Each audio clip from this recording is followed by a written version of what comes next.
So here we'll look at how we can simplify factorials. First we'll look at some examples involving numbers and then some with variables. So when we simplify factorials, we need to remember that n factorial is defined to be n times the number before that, n minus 1, times the number before that, n minus 2, all the way down to 1. So when we simplify 5 factorial over 3 factorial, I will expand out the 5 to be 5 times 4 times 3 all the way down to 1. We'll do the same thing for 3 factorial, 3 times 2 times 1. And by expanding it out, we can see that some terms will cancel here. The 3's, the 2's, and the 1's. So 5 times 4 is 20. Now when we get a large number like 137 over 135, we don't want to have to expand that out because that would be 137 numbers. So we'll use a little trick that says we'll write out 137 as 137 times 136 times 135 factorial. I'm going to stop there because on the bottom I have a 135 factorial, and then I can cancel those.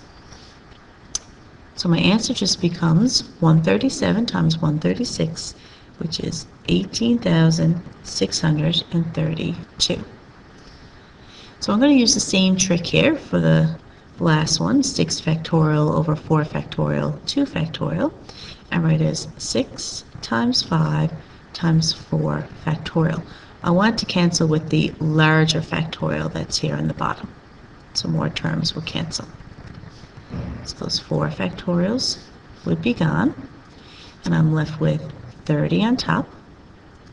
Now 2 factorial is just 2 times 1, so that's 2, for a total of 15. So now when we look at an example like this, we will use the same trick as we did, and we write out the larger factorial until we get the smaller factorial, and we'll cancel. So n factorial, or sorry, n plus 4 factorial is n plus 4, n plus 3, and I'm going to stop when I see n plus 2 factorial. So then I can cancel those. So I'm left with n plus 4, n plus 3. So I can write it like that, but if we want to expand it out, we can just do our double distributive property here to be n squared, 3n, 4n, and 12.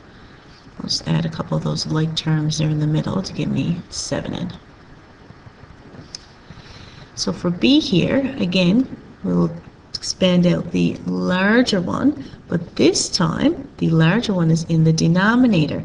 n plus 1 is larger than n minus 1, so I'm going to leave n minus 1 alone there and expand out n plus 1 factorial to be n plus 1. Now if I subtract 1 from that, I get n. If I subtract 1 from that, I get the n minus 1 factorial that I was kind of looking for there. I'm going to cancel. So I can write this as 1 over n bracket n plus 1. Or if I want to expand that out, I get n squared plus n.